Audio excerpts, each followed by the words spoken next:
Hello everyone, welcome back to my channel learning with Pace. अभी हम discuss करेंगे reason and empire के बारे में। As construction activity increased between the 8th and 18th centuries, there was a considerable sharing of ideas across regions. The traditions of one region were adopted by another. हम यहाँ ये बात कर रहे हैं कि अगर हम 8th and 18th centuries के टाइम पीरियड की बात करें, 8 से लेके 18th सेंचुरी के टाइम पीरियड की अगर हम बात करते हैं तो इस टाइम पीरियड में कंस्ट्रक्शन एक्टिविटी काफ़ी इंक्रीज हो गई थी।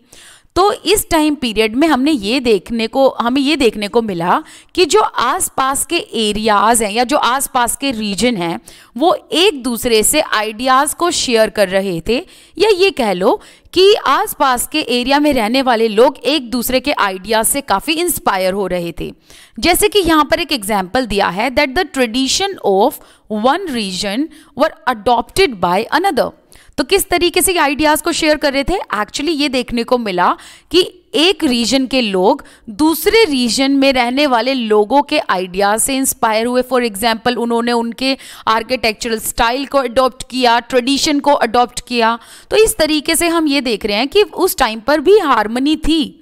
In Vijayanagar for example the elephant stables का मतलब है जहां पर एलिफेंट्स को रखा जाता है। जैसे हॉर्स स्टेबल होता है वैसे ही एलिफेंट स्टेबल्स होता है। So in Vijayanagar for example the elephant stables of the rulers were strongly influenced by the style of architecture found in adjoining sultanates of Bijapur and Golconda. तो यहाँ ये कहा गया है कि जैसे बीजापुर एंड गोलकोंडा में सल्तनत में जिस तरीके का आर्किटेक्चरल स्टाइल था वैसा ही स्टाइल अडॉप्ट किया गया था विजयनगर में। और किस तरीके का आर्किटेक्चरल स्टाइल बनाया गया था, बेसिकली ये वैसा ही था जैसे बीजापुर एंड गोलकोंडा में जो सल्तनत थी उन्होंने जिस तरीके का स्टाइल बनाया हुआ था। और ये बनाया किसके लिए गया था? एलिफेंट स्टेबल्स के लिए। मतलब जैसे हाथियों का जो तबेला होता है ना जिसमें हाथी रहते हैं, सो वहाँ उसकी बात हो रही है। जैसे कि यहाँ मैंने कुछ पिक्चर्स निकाली हुई हैं। तो इस तरीके का जो आप देख पा रहे हैं ये स्टेबल बनाए गए थे। कहाँ पर? विजयनगर में। ये स्टेबल किसके लिए थे? एलिफेंट्स के लिए। तो ये जो स्टेबल बनाए गए थे बेसिकली ये किस आर्किटेक्चरल स्टाइल से इंस्पायर होकर बनाए गए थे? ये बनाए गए थे बीजापुर एंड गोलकोंडा के जो सल्तनत थे उन्होंने भी कुछ इसी तरीके का स्टाइल बनाया हुआ था। सो इन्हीं से इंस्पायर होकर विजयनगर में भी इसको अडॉप्ट किया गया। और हालांकि इसके बारे में हम 6th चैप्टर में भी पढ़ेंगे। इन वृंदावन नियर मथुरा के पास वृंदावन है, तो वृंदावन की बात करते हैं। Temples were constructed in architectural styles that were very similar to Mughal palaces in Fatehpur Sikri. देखो यहाँ पर फिर से हमें एक दूसरा एग्जाम्पल दिया गया है कि किस तरीके से लोगों ने, मतलब एक रीजन ने दूसरे रीजन के लोगों से आइडियाज शेयर किए, या ये कह लो किस तरीके से एक रीजन के लोगों ने दूसरे रीजन के लोगों से जो है इंस्पिरेशन ली एंड ट्रेडिशंस को अडॉप्ट किया। जैसे फॉर एग्जाम्पल अगर हम वृंदावन की बात करें तो वृंदावन में जो मंदिर बनाए गए, जो टेम्पल्स बनाए गए, उनका आर्किटेक्चरल स्टाइल जब कंस्ट्रक्ट किया गया तो उसकी जो अडॉप्शन है या ये कह लो उनको बनाने का जो स्टाइल है वो कहाँ से लिया गया? मुगल पैलेसेस से जो फतेहपुर सीकरी में बने हुए हैं। सो कहने का मतलब है कि फतेहपुर सीकरी में जो मुगल पैलेसेस बने हुए हैं उन पैलेसेस के आर्किटेक्चरल स्टाइल से इंस्पिरेशन लेकर वृंदावन में जो टेम्पल्स हैं सेम तरीके का स्टाइल वहां बनाया गया।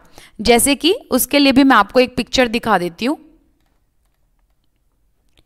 जैसे कि ये देखो, इस तरीके से जो फतेहपुर सीकरी में, यहां देखो जो फतेहपुर सीकरी में जिस तरीके से ये जो स्टाइल बनाया गया है मुगल पैलेसेस का, इसी से अडॉप्ट करके और आपको देखने को मिलेगा कि वृंदावन में भी उसी तरीके का आर्किटेक्चरल स्टाइल टेम्पल्स में तैयार किया गया।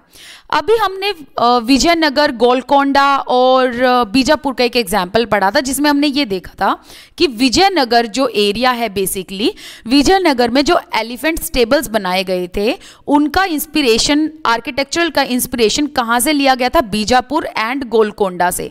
तो ये चीज़ आपको ध्यान रखनी है, इसका थोड़ा मैप में देख लोगे तो काफ़ी क्लैरिटी मिलेगी। The interior of temple of Govind देवा इन वृंदावन। अब यहां पर बताया गया है कि एक टेम्पल है गोविंद देवा, मतलब श्री कृष्ण जी का ये टेम्पल है वृंदावन में। The temple was constructed out of red sandstone, और ये टेम्पल रेड सैंडस्टोन से बनाया गया है। Notice the 2 out of 4 intersecting arches that made the higher ceiling roof। तो अगर आप देखेंगे तो इस यहां पर ये आप रूफ देख रहे हैं, तो यहां पर देखो एक आर्च ये जा रही है, दूसरी आर्च ये जा रही है। तो ये आर्च जो है ना, बेसिकली ये एक जगह पर आकर इंटरसेक्ट हो रही है, यहां पर आकर। तो यहां ये बताया गया है कि ध्यान से जब आप देखेंगे इस सीलिंग रूफ को, तो आपको ये देखने को मिलेगा कि आर्चेस जो है ना, वो एक दूसरे को इंटरसेक्ट कर रही हैं इस सीलिंग रूफ में। सो ये जो आर्किटेक्चरल स्टाइल है, ये कहां से लिया गया? नॉर्थ ईस्ट ईरान से, जिसे क्या कहा जाता है? खुरासान कहा जाता है, सॉरी खुरासान कहा जाता है। क्या कहा जाता है? Khorasan. And was used in Fatehpur Sikri, और इसी को ना फतेहपुर सीकरी में भी अडॉप्ट किया गया था। The creation of large empires that brought different region under their rule helped in this cross fertilization of artistic forms and architectural style। सो हमें यहाँ ये चीज़ भी समझ में आती है कि अगर हम एक लार्ज एम्पायर का क्रिएशन देखें, तो एक लार्ज एम्पायर का क्रिएशन कैसे हुआ कि अलग अलग रीजन के आर्टिस्टिक फॉर्म एंड अलग अलग रीजन के आर्टिस्टिक या आर्किटेक्चरल स्टाइल को क्रॉस फर्टिलाइज किया, मतलब इनका फ्यूजन किया गया, और तब जाकर बड़े बड़े एम्पायर का क्रिएशन हुआ। Mughal rulers were particularly skilled in adapting regional architectural style in construction of their own buildings। तो हम यहाँ ये देख रहे हैं कि अगर हम मुगल रूलर्स की बात करें, तो उन्होंने आसपास के रीजनल एरिया से अलग अलग आर्किटेक्चरल स्टाइल को अडॉप्ट करके अपनी बिल्डिंग्स का भी निर्माण कराया। अब आगे उसी चीज़ का एग्जाम्पल भी दिया हुआ है। In Bengal, for example, the local rulers had developed a roof that was designed to resemble a thatched hut। So Bengal में जो मुगल रूलर्स रहे हैं, उन्होंने एक ऐसी रूफ डेवलप की थी जो कि थैच्ड हट जैसी लगती थी। थैच्ड हट एक तरीके का, मैं आपको एक इमेज दिखा देती हूँ, आपको तब समझ में आएगा। ये है थैच्ड हट, राइट। एंड जो मुगल्स थे, उनको ये बैंगला डोम काफ़ी अच्छा लगा, इतना पसंद आया कि उन्होंने अपने आर्किटेक्चर में भी इसे यूज़ किया। तो ये एक तरीके का डोम ही तो है, ये देखो, है ना, और ये एक थैच्ड हट भी लग रही है। सो ये मुगल्स को बहुत पसंद आया था डिज़ाइन, और उन्होंने अपने टाइम पीरियड में जो भी बांग्ला में रहने वाले, बेसिकली बंगाल में रहने वाले जितने भी मुगल एम्परर्स थे, उन्होंने वहाँ के लोकल रूलर्स ने बेसिकली ये इस तरीके का डिज़ाइन तैयार करवाया था। और आगे जाकर हम देखेंगे कि ये डिज़ाइन आगे टेम्पल्स में भी अडॉप्ट किया गया। The impact of other regions was also evident. In Akbar's capital at Fatehpur Sikri, many of the buildings show the influence of architectural style of Gujarat Malwa। So Akbar के time period में जो इसकी capital थी basically वो फतेहपुर सीकरी में, अगर हम देखें तो काफ़ी सारी बिल्डिंग्स को ऐसे बनवाया गया था, ऐसे लगता था जैसे ये बिल्कुल कहाँ से कॉपी किया गया? गुजरात एंड मालवा के आर्किटेक्चरल स्टाइल से। जैसे कि उसका एक एग्जाम्पल यहाँ साइड में बनाया हुआ है। अब एक बार इसके बारे में पढ़ लेते हैं। Decorated pillars and struts holding the extension of the roof in Jodhabai Palace in Fatehpur Sikri। So these follow architectural tradition of Gujarat and region। देखो हम यहाँ पर क्या देख रहे हैं? हम यहाँ पर जो ये आर्किटेक्चरल स्टाइल देख रहे हैं, बेसिकली ये ऐसा एक्चुअली स्टाइल है जो गुजरात एंड मालवा के आर्किटेक्चरल स्टाइल से उठाया गया है। सो यहाँ पर आप ये देख रहे हैं, ये है पिलर्स, राइट, ये पिलर्स हैं। अब यहाँ पर आप देखोगे पिलर्स एंड रूफ के बीच में ये जो डिज़ाइन बने हुए हैं ना, यहाँ पर जो ये डिज़ाइन बनाया हुआ है बेसिकली इसे कहते हैं स्ट्रट्स। तो ये जो स्ट्रट्स है ये आर्किटेक्चरल स्टाइल गुजरात से लिया गया है, उसी के बारे में यहाँ बात हो रही है। दैट डेकोरेटेड पिलर्स, कि ये जो पिलर्स इतने डेकोरेटेड से हैं, ठीक है, ये जो पिलर्स डेकोरेटेड से हैं, और जो ये स्ट्रट्स है जो मैंने अभी आपको स्ट्रट्स दिखाए थे, these are the struts basically, जो पिलर एंड छत के बीच में होता है। देखो जैसे कि ये एक रूफ हो गई, ओके, एंड इसके नीचे ये पिलर हो गया, तो ये जो है ना ये है स्ट्रट्स, सपोर्ट देने के लिए जो ये होते हैं। सो ये जो आर्किटेक्चरल स्टाइल है और ये कह सकते हो कि ये जो रूफ है, रूफ बनाने का जो ये स्टाइल है, ये कहाँ पर है? जोधाबाई पैलेस में, दैट्स इन फतेहपुर सीकरी। तो ये कहाँ से ट्रेडिशन लिया गया या इसको कॉपी कहाँ से किया गया? गुजरात रीजन से। Even though the authority of Mughal rulers wanted in 18th century, the architectural style developed under their patronage were constantly used and adapted by other rulers whenever they tried to establish their own kingdoms. So यहाँ पर ये बताया गया है कि जो Mughal rulers हैं, जैसे ही उनका डिक्लाइन होता है, या ये कह लो 18th सेंचुरी में जब मुगल रूलर्स की जो अथॉरिटी है वो डाउन होती है, तो जो भी उनके बाद इंडिपेंडेंट रूलर्स होंगे उन्होंने इसी सेम आर्किटेक्चरल स्टाइल को कंटिन्यू किया था। तो आप ये कह सकते हो कि मुगल टाइम पीरियड में या 8 से लेके 18th सेंचुरी के टाइम पीरियड का जो आर्किटेक्चरल स्टाइल है वो आज भी अलाइव है। इसे ये नहीं कह सकते कि हम वो आज भी डेड हो चुका है। सो कहने का मतलब है कि जो आर्ट है वो कभी मरता नहीं है बेसिकली। आगे हम बात कर रहे हैं churches that touch the skies. तो यहां हम चर्च के बारे में बात करेंगे, चर्च के आर्किटेक्चरल स्टाइल के बारे में बात करेंगे। From 12th century onwards, attempts began in France to build churches that were taller, lighter than earlier buildings.